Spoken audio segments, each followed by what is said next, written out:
Assalamualaikum warahmatullahi wabarakatuh. Halo semua, perkenalkan nama saya Zelina Zahra, nomor induk mahasiswa 275-112. Jadi pada kali ini saya akan membahas tentang zat-zat gizi pada makanan. Selamat menyaksikan. Materi pertama yang akan saya bahas adalah konsep zat gizi.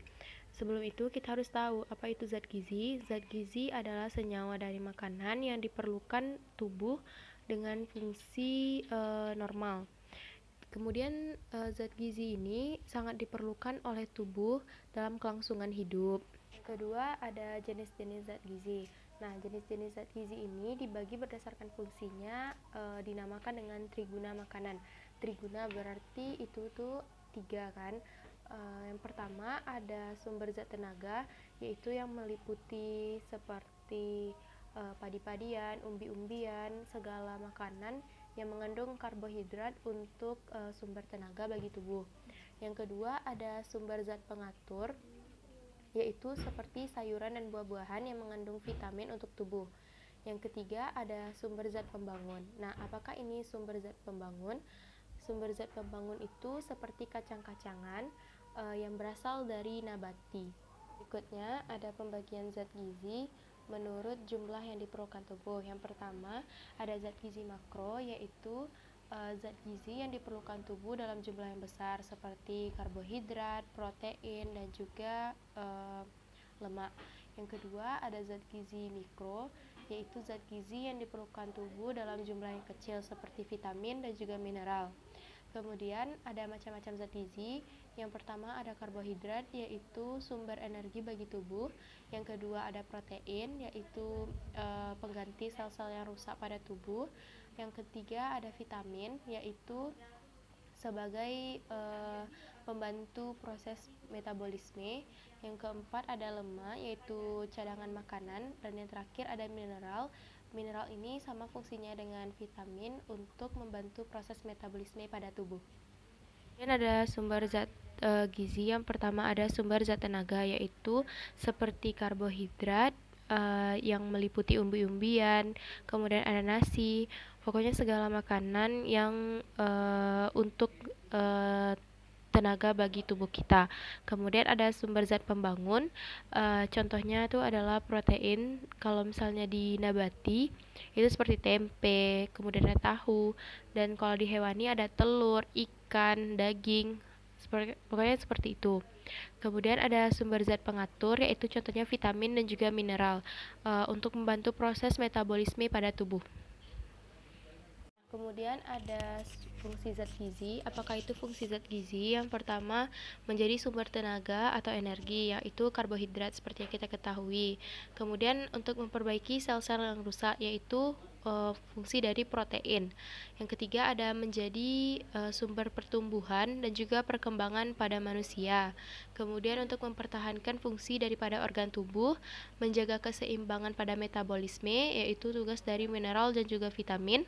Kemudian menjaga keseimbangan pada proses metabolisme dan dapat membentuk sel-sel pada jaringan tubuh yang rusak. Itu tuh seperti tugas dari protein.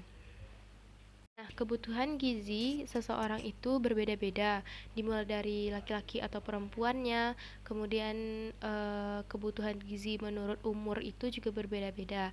Nah, kita juga harus tahu berapa kebutuhan gizi kita kan. Yang pertama itu vitamin C. Untuk perempuan, vitamin C itu per hari yaitu sebanyak 75 mg dan untuk laki-laki sebanyak 90 mg. Yang kedua, air. Berapa liter air yang harus kita konsumsi dalam per hari itu? Yaitu 2,1 sampai 2,6 liter per hari, baik itu laki-laki maupun perempuan. Nah, yang ketiga, mengonsumsi natrium atau garam. Nah, di sini mengonsumsi natrium atau garam ini diwajibkan untuk seseorang yang memiliki tekanan darah yang tinggi. Kemudian yang keempat ada kalsium, yaitu 1200 mg per hari, baik itu laki-laki maupun perempuan, dan karbohidrat sebanyak 394 gram atau 1000 gram nasi per hari. Ada serat yaitu 30 gram untuk wanita dan 38 gram untuk laki-laki per harinya. Dan terakhir ada protein yaitu sebanyak 66 gram per hari, baik itu wanita maupun untuk pria. Nah, di sini tadi kan saya bilang kalau misalnya kalsium itu dibutuhkan oleh tubuh 1200 mg per hari kan. Nah, di sini ada perbedaan antara orang tua, yang dewasa, anak-anak, dan juga balita. Nah, kalau konsumsi kalsium ini semakin bertambah usia kita, semakin sedikit jumlah kalsium yang kita butuhkan. Yang disebabkan zat gizi juga ada beberapa. Yang pertama ada kwashiorkor, yaitu penyakit yang malnutrisi protein yang disebabkan oleh kekurangannya protein. Nah, contohnya itu lebih banyak kepada gejala-gejala yang berhubungan dengan kaki. Kemudian ada marasmus, yaitu penyakit yang disebabkan oleh kekurangan protein juga. Nah, contohnya itu atau gejalanya itu seperti kulit kering, kemudian pengecilan otot, bersisiknya kulit juga bisa. Nah, yang ketiga ada anemia, yaitu kekurangan darah. Seperti yang kita tahu, kekurangan darah itu gejalanya seperti pucat pada tubuh gitu kan.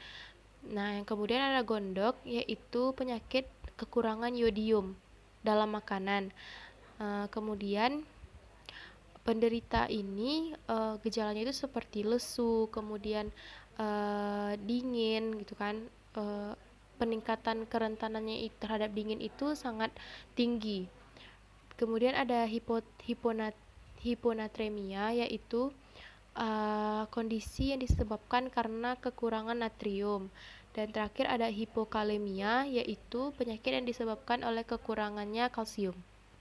Terakhir, saya akan membahas tentang upaya pengobatan dan pencegahan dari penyakit-penyakit yang disebabkan oleh kekurangan zat gizi tadi.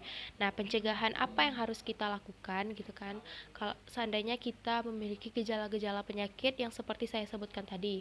Yang pertama, kita harus memahami apa penyebab penyakit tersebut. Nah, kita cari tahu tuh. Misalnya kan kita sekarang sudah ada Google, sudah berkembang teknologi kan, jadi kita bisa tahu apa sih penyebab dari penyakit tersebut. Nah, kedua, pelajari faktor apa saja yang menyebabkan penyakit tersebut. Nah, yang ketiga ada identifikasi semua gejala-gejalanya dan cukupkan nutrisi pada makanan kita. Nah, kalau misalnya kita sudah terjangkit penyakit ini. Nah, bagaimana cara pengobatan yang baik itu? Yang pertama itu adalah kita ganti nutrisi dengan nutrisi yang tepat.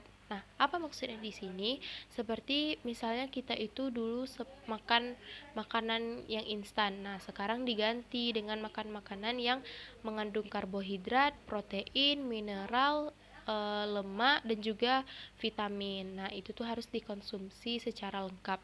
Yang kedua adalah pelajari kebiasaan makanan yang baik itu bagaimana. Nah, kalian juga bisa nih konsultasi kepada dokter dan juga bertanya dan berobat kepada dokter atau konsultan yang kalian percayai tentang penyakit-penyakit dari kekurangan gizi tersebut. Sekian video dari saya, maaf bila banyak kekurangan. Semoga membantu. Assalamualaikum warahmatullahi wabarakatuh. Sampai bertemu di pertemuan selanjutnya. Dadah.